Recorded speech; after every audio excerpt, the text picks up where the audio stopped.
Tarlaya düşmüş de yağmur, gözümde uyku yok ne çare. Bir çift laf edemedin sen, hal hatır sormadan gittin. Ben sana yaz oldum harman, sen bana güz oldun yaman. Bir selamı çok mu gördün, hal hatır sormadan gittin.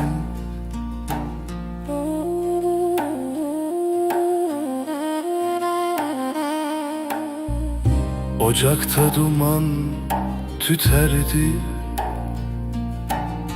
yorgan altında düşerdi. Bir yanım bekler hala seni, hal hatır sormadan gittin. Küsen bendim, dönen sendin. Yolun sonu yokuş bendim.